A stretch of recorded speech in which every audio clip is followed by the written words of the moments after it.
नमस्कार दोस्तों, कैसे हैं आप लोग। एंटी डिफेक्शन लॉ वाला चैप्टर चल रहा है, चैप्टर नंबर 76 लक्ष्मीकांत का। इस वीडियो में एंटी डिफेक्शन लॉ नाम का जो चैप्टर है खत्म हो जाएगा। दो चीजें देखेंगे, एक तो evaluation of this anti defection law वाला जो एक्ट है, 52nd अमेंडमेंट एक्ट 1985, इसका इवैल्यूएशन देखेंगे कि इसने अच्छी तरीके से परफॉर्म किया, इसके क्या एडवांटेजेस एंड डिसएडवांटेजेस। और फाइनली 91st अमेंडमेंट एक्ट 2003 देखेंगे। ये दो चीजें हम लोग लास्ट टाइम नहीं कंप्लीट कर पाए थे, इनको हम लोग यहाँ पे कंप्लीट कर देंगे। तो शुरुआत करते हैं सबसे पहले इवैल्यूएशन ऑफ द एक्ट पे। देखिए 10th schedule of the constitution किस लिए बनाया गया था। It was formed to prevent the evil और mischief of political defection motivated by lure of office और मटेरियल बेनिफिट्स और सिमिलर कंसीडरेशंस। होता क्या था कि एक पॉलिटिकल पार्टी से सेलेक्ट हुए एमएलए एमपी या तो पैसे के लिए या फिर कुर्सी के लिए। तो भाई आप किसी एक पॉलिटिकल पार्टी में एमपी हो और आपको दूसरी पॉलिटिकल, अच्छा होता ये भी है, देखिए कुछ जो लोग बहुत सालों से पॉलिटिक्स में होते हैं तो वो एक एमपीओ में भी बहुत अलग क्लास है। कुछ एमपी इतने ज्यादा इफेक्टिव होते हैं, इतने ज्यादा स्ट्रांग होते हैं कि 6-7 एमपीज उनके इतने अच्छे दोस्त होते हैं कि भाई वो उनका सपोर्ट देंगे ही देंगे। तो मान लीजिए कोई एक ऐसा एमपी है जिसके साथ 7 या 8 एमपी सपोर्ट में खड़े हुए हैं, तो टोटल ग्रुप 8-9 का हो जाएगा ये। और 8-9 एमपीज बड़ी बात होती, कॉलिशन की सरकारों में 8-9 एमपीज बड़ी बात होती है। अब पहले क्या होता था कि जिस पार्टी को बताओ सेंटर पे सरकार बनानी है और जो अभी की सरकार है उसको गिराना है, तो वो क्या करते थे, वो एमपीज को खरीदते थे। तो ये एक पर्टिकुलर एमपी को ये प्रॉमिस करेंगे कि भाई हम आपको पोर्टफोलियो दे देंगे रोड ट्रांसपोर्ट एंड हाईवेज का, और आपको और बाकी 8-9 जो आप एमपीज लेके आ रहे हो सबको 5-5 करोड़ रुपया दे देंगे। और ये जो एमपीज होते थे इनको लगता था कि चलो भाई सांसद बन के और कुछ नहीं कर पा रहे हैं, इस पार्टी से उस पार्टी जाने के इतने पैसे मिल रहे हैं, चलो चलते हैं। तो इस तरीके का करप्शन चलता था। और ये करप्शन बहुत गड़बड़ है। क्यों गड़बड़ है? गड़बड़ इसलिए है दोस्तों कि अगर आप पॉलिटिकल पार्टी बदल रहे हो इस वजह से कि जिस पॉलिटिकल पार्टी में आप जा रहे हो वो लोगों के लिए ज्यादा अच्छा काम कर रही है, उसकी आइडियोलॉजी अच्छी है, आप जनता की भलाई कर रहे हो, बात अलग है, क्योंकि आप चुने जनता की भलाई के लिए गए हो। यहाँ पे आप अपनी भलाई के लिए, अपना पैसा खाने के लिए, करप्शन करने के लिए जा रहे हो, जो कि काम गड़बड़ है। या फिर आप कुर्सी के लालच में जा रहे हो, तो आपको कैबिनेट में कोई अच्छी पोस्ट ऑफर कर दी गई इसलिए आप जा रहे हो। तो जब आप मटेरियल बेनिफिट्स या कुर्सी या ल्योर ऑफ ऑफिस के चलते में जाते हो, तो भाई कहीं ना कहीं ये हमारी पार्लियामेंट्री डेमोक्रेसी को कमजोर करता है। और कहीं ना कहीं जो 52nd अमेंडमेंट एक्ट 1985 था, ये इसी टेंडेंसी को रोकने की कोशिश कर रहा था और हमारे फैब्रिक, इंडियन पार्लियामेंट्री डेमोक्रेसी के फैब्रिक को स्ट्रेंथन कर रहा था by curbing unprincipled and unethical political defections. बिना प्रिंसिपल के आधार पे, बिना किसी एथिक्स के पॉलिटिकल डिफेक्शन होना ये गलत है। और जिस समय पे ये एक्ट पास हुआ तो उस समय पे राजीव गांधी जी थे। तो इन्होंने क्या बोला, राजीव गांधी जी ने, the then prime minister, he described it as the first step towards cleaning up public life. मतलब पब्लिक लाइफ, जो पॉलिटिशियंस जिस फील्ड में काम करते हैं वहां पे चीजों को साफ करने में एक डेफिनेटली एक स्टेप फॉरवर्ड था। फिर उस समय के जो सेंट्रल लॉ मिनिस्टर थे, जब 52nd अमेंडमेंट बिल पास हुआ, एंटी डिफेक्शन बिल, और ये यूनानिमस वोट से पास हुआ था, दोनों हाउस ऑफ पार्लियामेंट में इसको यूनानिमस वोट से पास किया गया। तो उस समय पे सेंट्रल लॉ मिनिस्टर ने क्या बोला, it was a proof if any of the maturity and stability of Indian democracy. अब देखिए इस तरीके के लॉ को कोई भी अपोज नहीं करेगा, क्योंकि इस तरीके के लॉ को अगर आप अपोज करते हो तो आप सीधे सीधे देश की नजरों में और दुनिया की नजरों में करप्ट नजर आते हो। तो आपको सपोर्ट करना ही, अगर आप इसको सपोर्ट नहीं कर रहे हो तो मतलब आप करप्ट हो, कहीं ना कहीं आप अपने करप्शन को सामने लेके आ रहे हो। तो उस समय पे इस तरीके का लॉ बहुत जरूरी था, क्योंकि पॉलिटिकल करप्शन बहुत ज्यादा बढ़ गया था। आगे बढ़ने से पहले वीडियो पे लाइक का बटन अगर अब तक आपने नहीं दबाया हो तो कमेंट कर दीजिए, अगर अब तक नहीं किया हो, वीडियो के एंगेजमेंट के लिए। आगे चलते हैं, बात करते हैं advantages of anti defection law. पहला advantage, it provides greater stability in the body politic by checking the propensity of legislators to change proper parties. भैया पॉलिटिकल पार्टीज ने एमपी जीते और उस एमपी के बेसिस पे सरकार बनाई, तो लोकसभा में एमपी के बेसिस पे सरकार बनाई, स्टेट लेजिस्लेटिव असेंबली में एमएलए के बेसिस पे सरकार बनाई। अब ऑब्वियस ही बात है, जब तक आपके पास मेजोरिटी है उस पर्टिकुलर हाउस में, चाहे वो लोकसभा हो चाहे वो स्टेट लेजिस्लेटिव असेंबली हो, मेजोरिटी है तब तक आपकी सरकार है, मेजोरिटी गई आपकी सरकार गिरी। अब ये पॉलिटिकल डिफेक्शन होते रहेंगे, पैसे के लालच में, कुर्सी के लालच में, एक ग्रुप दूसरी तरफ, एक एमएलए या एक एमपी दूसरी तरफ जाने लगेगा, तो भाई प्रॉब्लम है ना। यहाँ पे तो लेजिस्लेटर्स पार्टी बदल रहे हैं, पार्टी बदल रहे हैं, तो भाई इंस्टेबिलिटी आ रही है। तो कहीं ना कहीं स्टेबिलिटी प्रोवाइड करनी है, और कहीं ना कहीं स्टेबिलिटी प्रोवाइड करनी है तो आपको ऐसा एक नियम कानून लेके आना पड़ेगा जो कि इस प्रकार की प्रोपेंसिटी को रोकेगा। Next, it facilitates democratic realignment of parties in the legislature by way of merger of parties. भाई मर्जर ऑफ पार्टीज को अलाउ किया है। अब कहीं ना कहीं इसको आप एडवांटेज भी बोल सकते हो और कहीं ना कहीं आप इसको डिसएडवांटेज भी बोल सकते हो। कहने का मतलब ये मर्जर किस प्रकार से अलाउड है कि एक पॉलिटिकल पार्टी के अगर 30 आप कह लीजिए एमपीज हैं या एमएलए हैं, अभी 30 में से 2/3 चले जाते हैं दूसरी साइड पे, तो 2/3 मतलब 66 से ज्यादा % वाले आपके उधर से चले गए। तो अगर इतना बड़ा हिस्सा आपकी पॉलिटिकल पार्टी का कहीं और जा रहा है तो कहीं ना कहीं आपकी पॉलिटिकल पार्टी में सीरियस फ्लॉज है। तो अगर आपकी पॉलिटिकल पार्टी की रिप्रेजेंटेशन का 2/3 हिस्सा दूसरी तरफ चला गया तो इसको आप स्प्लिट नहीं बोलोगे, इसको आप मर्जर बोलोगे। कहा जाएगा कि ऑलमोस्ट आपकी पूरी पूरी पॉलिटिकल पार्टी चली गई। और अगर मर्जर अलाउड है तो इसको इस बेसिस पे जस्टिफाई कुछ किया कुछ लोगों ने कि अगर एक पॉलिटिकल पार्टी करप्ट है तो कम से कम ये ऑप्शन तो रहे एमपीज के पास कि उस करप्ट पॉलिटिकल पार्टी को छोड़ के दूसरी अच्छी पॉलिटिकल पार्टी के पास जाया जा सके। तो ये भी इसका तारीफ बताया गया। ये एक बुराई भी है, ये इसका डिसएडवांटेज भी, इसके बारे में आगे बात करेंगे। फिर तीसरा, it reduces corruption at the political level as well as non developmental expenditure incurred on irregular elections.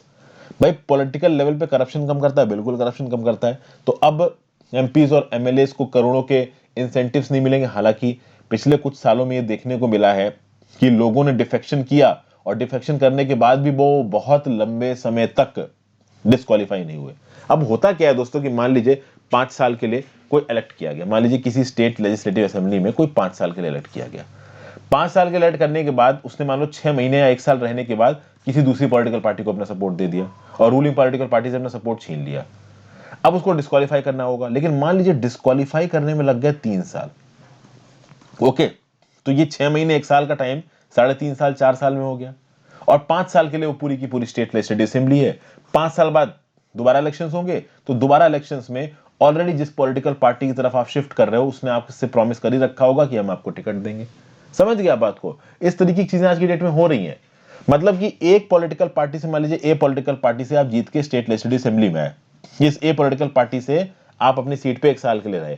1 साल के बाद बी पॉलिटिकल पार्टी ने आपको बोला, कुछ पैसा दिया, हमारी तरफ आ जाओ। आप बी पॉलिटिकल पार्टी की तरफ ओपनली नहीं गए, आपने ए पॉलिटिकल पार्टी से अपना सपोर्ट खींच लिया। ठीक है भाई, अभी ए पॉलिटिकल पार्टी से आपने सपोर्ट खींच लिया तो ए पॉलिटिकल पार्टी की सरकार गिरने लगेगी स्टेट लेजिस्लेटिव असेंबली में।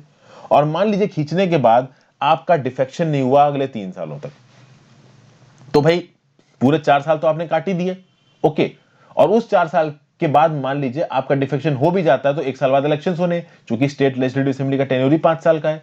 और जब 1 साल बाद इलेक्शंस होने हैं तो इस ए पार्टी वाले से जो एमएलए खींच के बी पार्टी की तरफ गए थे, वो बी पार्टी वाले ने ऑलरेडी इन एमएलए को बोल रखा होगा कि तुमको हम अपनी पार्टी से टिकट देंगे। तो इस प्रकार से कहीं ना कहीं पॉलिटिकल करप्शन आज की डेट में भी चल रहा है। हालांकि इस पॉलिटिकल करप्शन को करना मुश्किल हो गया है, बट चल रहा है। बट फिर भी कहीं ना कहीं करप्शन कुछ हद तक तो पॉलिटिकल लेवल पे कम हुआ ही है। और non developmental expenditure incurred on irregular elections. अभी बार बार भाई पॉलिटिकल डिफेक्शंस होंगे तो सरकारें स्टेबलाइज नहीं रहेंगी, सरकारें स्टेबलाइज नहीं रहेंगी तो भाई आपको फिर से लेजिस्लेटिव असेंबली या लोकसभा को चुनना पड़ेगा। बार बार इलेक्शन होंगे तो पैसा खत्म होगा ना भाई, इतना पैसा तो है नहीं, तो पैसा भी बचता है। और finally it gives for the first time a clear cut constitutional recognition to the existence of political party. पहली बार clear cut anti defection 10th schedule के थ्रू संविधान में लिखा गया कि हाँ भाई पॉलिटिकल पार्टी नाम की भी कोई चीज होती है, क्योंकि इससे पहले 52nd अमेंडमेंट एक्ट 1985 से पहले पॉलिटिकल पार्टीज का कहीं पे भी मेंशन नहीं था हमारे संविधान में। और बात कर लेते हैं इसके क्रिटिसिज्म की। तो अगर आप क्रिटिसिज्म की बात करोगे तो भले ही एंटी डिफेक्शन लॉ की काफी तारीफ की गई है कि ये हमारे पॉलिटिकल लाइफ को साफ कर देता है, कहीं ना कहीं पॉलिटिकल लाइफ में एक नया समय ये लेके आया है। बहुत सारी प्रॉब्लम्स भी हैं एंटी डिफेक्शन लॉ में। पहली प्रॉब्लम क्या है कि भाई जो जेन्युइन डिसेंट है इसको ये दबा देता है।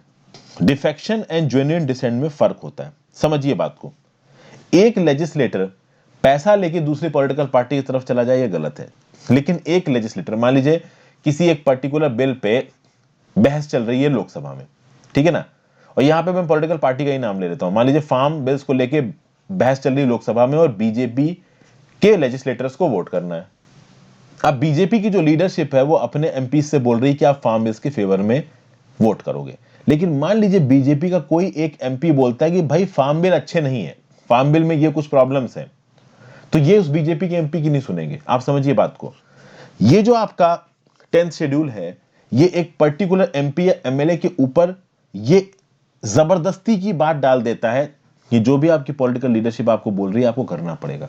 तो फार्म बिल अगर लोकसभा से पास हो रहे हैं और बीजेपी की एलीट मेंबरशिप बोल रही है अपने पार्टी के मेंबर से कि फार्म बिल के फेवर में वोट करो, तो कोई भी बीजेपी का एमपी खड़ा होकर ये नहीं बोल सकता अपनी पार्टी के अगेंस्ट में कि आपके इस बिल में प्रॉब्लम है, नहीं बोलने दिया जाएगा।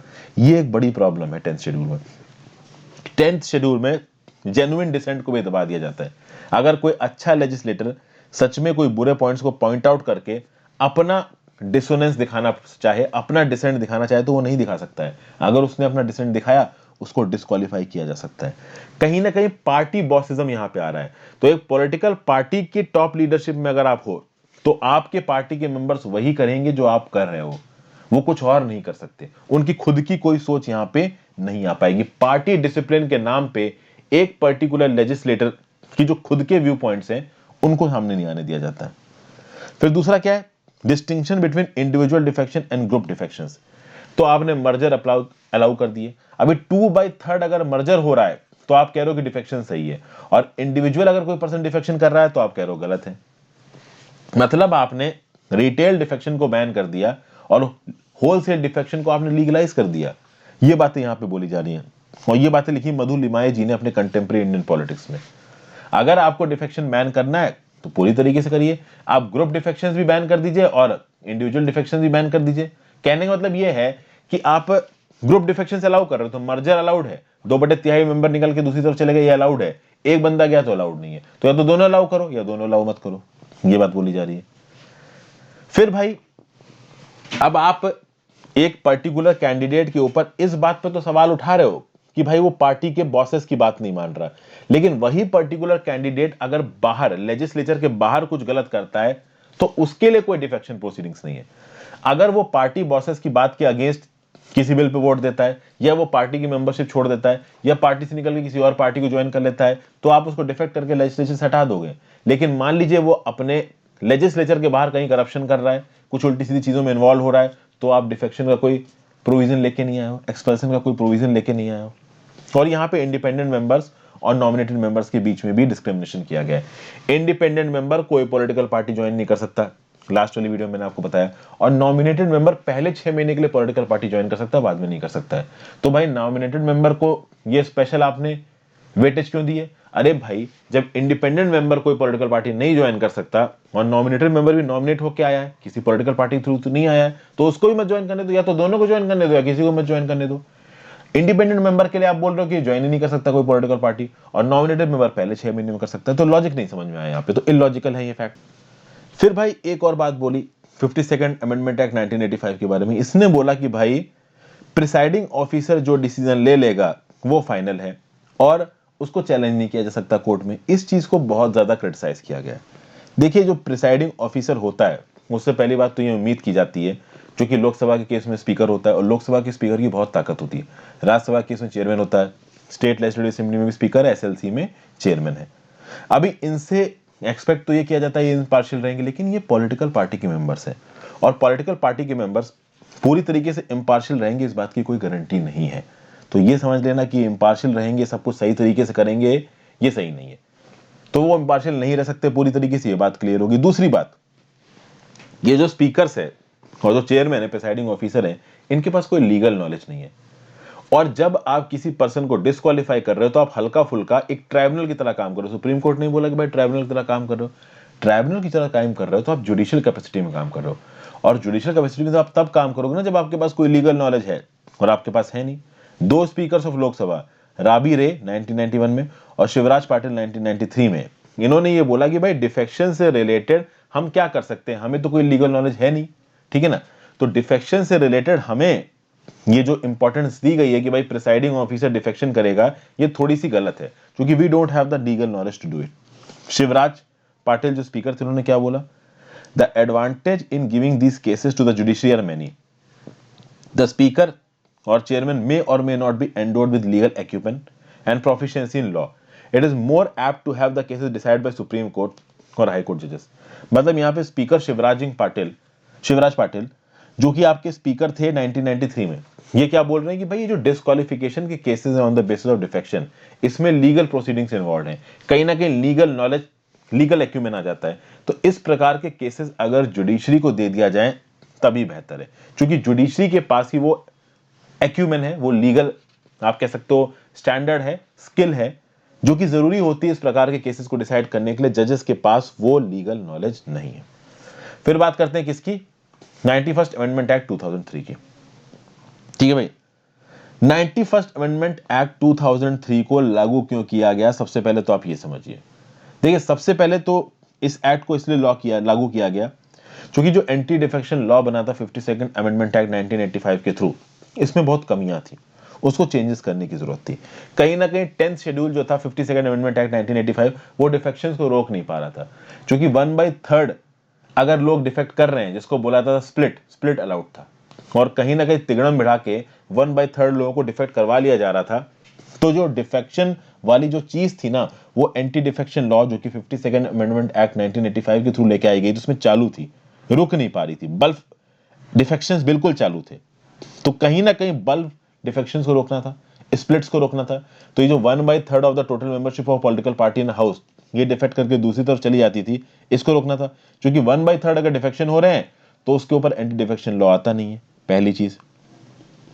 दूसरी चीज, कमिटी ऑन इलेक्टोरल रिफॉर्म्स, जिसका नाम था दिनेश गोस्वामी कमेटी। दिनेश गोस्वामी कमेटी ने 1990 में अपनी report the. Law commission of India ने अपनी 170th रिपोर्ट जो कि 1999 में दी, इसका नाम था रिफॉर्म ऑफ इलेक्टोरल लॉस। और national commission to review the working of the constitution, NCRWC, इसने अपनी रिपोर्ट दी 2002 में। इन सब ने ये बोला कि भाई ये जो एग्जेम्पशन दे रखा है ना आपने स्प्लिट को एंटी डिफेक्शन लॉ में, ये एग्जेम्पशन गलत है, कि स्प्लिट वाला एग्जेम्पशन हटा दो, स्प्लिट्स अलाउड नहीं होनी चाहिए। एंटी डिफेक्शन लॉ के अंदर 1/3 लोग एक पॉलिटिकल पार्टी के दूसरी तरफ चले जाते हैं तो एंटी डिफेक्शन लॉ की प्रोसीडिंग्स नहीं लगेंगी, ये गलत है। ये बात बोली सबने, एनसीआरडब्ल्यूसी ने भी बोली, लॉ कमीशन ने भी बोली, दिनेश गोस्वामी कमेटी ने भी बोली। फिर भाई national commission to review the working of the constitution, ये तो एक स्टेप आगे चला गया।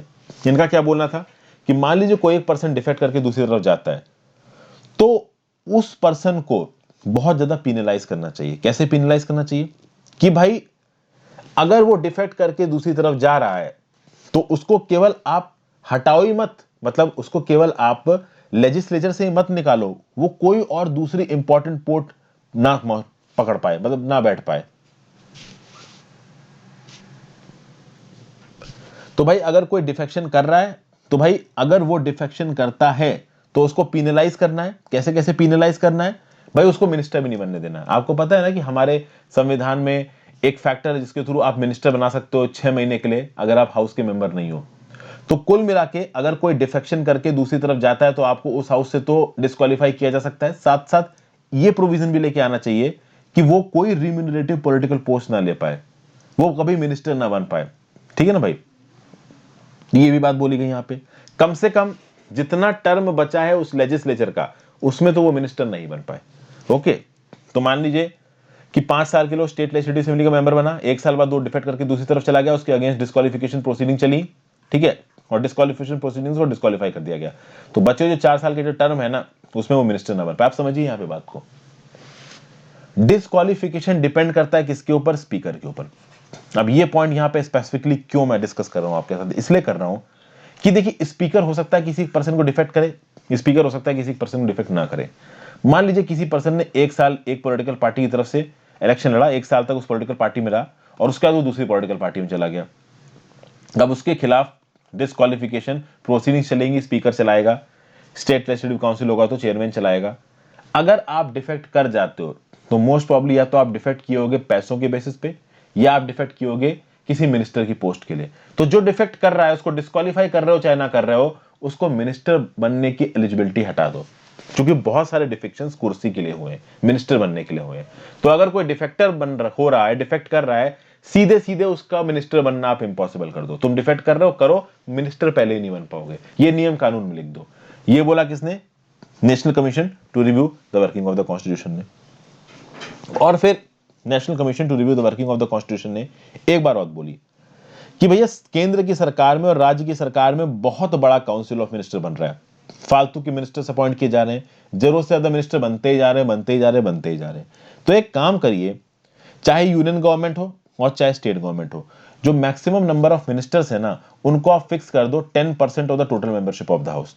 तो अगर लोकसभा में 550 मेंबर्स हैं तो मैक्सिमम नंबर ऑफ मिनिस्टर्स हो जाए 55, इससे ज्यादा ना हो सके। स्टेट लेजिस्लेटिव असेंबली में अगर 400 मेंबर हैं तो भाई टोटल नंबर ऑफ जो मिनिस्टर्स हो सके वो हो सके 40, इससे ज्यादा ना हो सके। ये किसने दिया रिकमेंडेशन? ये रिकमेंडेशन दिया national commission to review the working of the constitution ने। तो national commission to review the working of the constitution ये क्या रिकमेंडेशन दे रही कि भाई ये जो extraordinary amount of minister बढ़ते जा रहे हैं स्टेट में, सेंटर में, पोर्टफोलियो बांटे जा रहे हैं अपनी मेजोरिटी को साबित करने के लिए, कॉलिशन बनाने के लिए, ये टेंडेंसी बंद होनी चाहिए। और फाइनली निकल के आता है, देखिए ये तो रीजंस बताए कि एंटी डिफेक्शन लॉ में प्रॉब्लम क्या थी, लॉ कमीशन क्या बोल रहा है, national commission to review the working of the constitution क्या बोल रहा है, और दिनेश गोस्वामी कमेटी क्या बोल रही है। अब इन सब के आधार पर रिकमेंडेशन क्या दिए गए? रिकमेंडेशन ये दिया गया कि total number of ministers including prime minister in the central council of ministers ये 15% of the total strength of the Lok Sabha state legislative assembly से एक्सीड नहीं करेंगे। आर्टिकल 75 बोलता है पार्लियामेंट के रिस्पेक्ट में, आर्टिकल 164 बोलता है स्टेट लेजिस्लेटिव असेंबली के रिस्पेक्ट में। तो total strength of the ministers including prime minister will not exceed 15% of the total strength of Lok Sabha और स्टेट लेजिस्लेटिव असेंबली। लेकिन एक बात और बोली गई है कि स्टेट्स में जो नंबर ऑफ मिनिस्टर्स हैं वो 12 से कम भी नहीं हो सकते। 12 से कम मिनिस्टर अगर किसी स्टेट में है तो वो दिल्ली में है, और दिल्ली पूरी तरीके से स्टेट नहीं है, वो एक यूनियन टेरिटरी भी है। ये तो खैर आपको पता ही होगा। नेक्स्ट बात क्या बोली जा रही है कि a member of either house of parliament belonging to any political party who is disqualified on the ground of defection should also be disqualified to be appointed as a minister। वही बात जो पहले मैंने बोला कि भाई अगर एक पर्सन ने डिफेक्शन किया और उस डिफेक्शन के बेसिस पे उसको डिस्क्वालीफाई कर दिया गया तो अब वो मिनिस्टर भी नहीं बन सकता। क्योंकि हमारे यहाँ पे आप बिना हाउस के मेंबर हुए भी 6 महीने के लिए मिनिस्टर रह सकते हो। तो अगर कोई पर्सन डिस्क्वालीफाई हुआ है on the basis of defection, वो मिनिस्टर नहीं बन सकता। ठीक है, चाहे वो कितना भी ताकतवर हो। ओके, फिर भाई क्या बोला जा रहा है? Total number of ministers including the chief minister. अच्छा, एक और बात, यहां पे हमने बात की पहले पार्लियामेंट की, तो भैया council of ministers including prime minister 15% से ज्यादा नहीं हो सकते फॉर लोकसभा। और स्टेट लेजिस्लेटिव असेंबली की बात की जा रही है कि भाई council of ministers headed by chief minister, ये जो टोटल ग्रुप है वो उस स्टेट लेजिस्लेटिव असेंबली के 15% ज्यादा नहीं हो सकता। तो पार्लियामेंट और स्टेट लेजिस्लेटिव असेंबली दोनों में चीज आ गई। ओके, स्टेट में एक एक्स्ट्रा चीज मैंने आपको बताई कि कम से कम जो मिनिस्टर्स हैं वो 12 तो होंगे ही होंगे। ओके, उसके बाद जो एक खास पॉइंट है वो क्या है? A member of either house of parliament or either house of state legislature belonging to any political party who is disqualified on the ground of defection should also be disqualified to any remunerative political post। The expression remunerative political post means कहने मतलब क्या है? एक house of parliament, parliament का member हो चाहे state legislative assembly का member हो, अगर वो डिफेक्शन के बेसिस पे डिस्क्वालीफाई हो जाता है तो वो कोई भी रिम्यूनरेटिव पॉलिटिकल पोस्ट नहीं पकड़ सकता है। मतलब अगर आप डिफेक्शन के बेसिस पे डिस्क्वालीफाई हुए, आप अच्छी अच्छी पोस्टें नहीं पकड़ पाओगे। अभी अच्छी अच्छी पोस्टों में कौन सी आती हैं? रिम्यूनरेटिव पोस्टों में कौन सी आती हैं?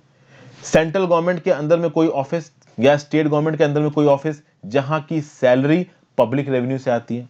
तो भैया स्टेट गवर्नमेंट की जो कंसोलिडेटेड फंड है या फिर स्टेट गवर्नमेंट के पास जो भी टैक्स का पैसा आता है, सेंट्रल गवर्नमेंट के पास कोई भी टैक्स का पैसा आता है, इसके अंदर कोई बहुत इंपॉर्टेंट पोस्ट पे आपको बैठा दिया गया तो वो नहीं बैठाया जा सकता अगर आप डिफेक्शन के बेसिस पे डिस्क्वालीफाई हुए हो। दूसरा, any office under a body which is incorporated और not, which is wholly or partially owned by the central government or a state government, and the salary or remuneration for such office it's paid by such body except where such salary or remuneration is paid is compensatory in nature। क्या बोला जा रहा है? तो भैया कोई भी एक बॉडी जो कि केंद्र सरकार के अंदर या राज्य की सरकार के अंदर बनाई गई हो और उस बॉडी के अंदर आप किसी भी कैपेसिटी में लगे हो, आपकी जो तनख्वाह आ रही है, आपके पास जो पैसे आ रहे हैं वो केंद्र सरकार की तरफ से आ रहे हैं या राज्य सरकार की तरफ से आ रहे हैं, तो ऐसे भी पोस्ट पे आपको अपॉइंट नहीं किया जा सकता अनटिल वो कंपनसेटरी ना हो नेचर में। कंपनसेटरी मतलब कि आपका कोई एसेट है, आपको एसेट को सरकार ने कब्जा कर लिया, तो अभी आपका कोई एसेट सरकार कब्जा कर रही है, एसेट जमीन हो सकती है, कोई भी और चीज हो सकती है, तो उसके लिए सरकार को कंपनसेशन देना पड़ेगा ना। तो आपका एसेट अगर सरकार हड़प रही है तो उसके लिए सरकार आपको पैसा दे सकती है, लेकिन सरकारी बॉडीज के अंदर आप इंपॉर्टेंट पोस्टों पे नहीं बैठ सकते जहां पे आपके पास जो तनख्वाह है वो सरकार की तरफ से आए, अगर आप डिफेक्शन के बेसिस पे डिस्क्वालीफाई हुए हो। ठीक है भाई। और जो स्प्लिट वाला प्रोविजन था 1/3 मेंबर वाला, उसको 91st अमेंडमेंट एक्ट 2003 से निकाल दिया गया। अब स्प्लिट के बेसिस पे एंटी डिफेक्शन से बचा नहीं जा सकता। अगर 1/3 मेंबर्स भी डिफेक्ट करके एक पॉलिटिकल पार्टी से दूसरी पॉलिटिकल पार्टी पे चले जाते हैं, उसके बाद भी उनके ऊपर 10th शेड्यूल की प्रोसीडिंग लग सकती है। ये अलग बात है कि 2/3 चले जाते हैं, जिसको बोला जाता है मर्जर, तो एंटी डिफेक्शन की प्रोसीडिंग नहीं लगेगी। तो ये था पूरा एनालिसिस दोस्तों। आई होप आपको ये एनालिसिस पसंद आया हो। अपने व्यू पॉइंट नीचे कमेंट बॉक्स में जरूर दीजिएगा। Thank you for watching friends, have a great day, good bye.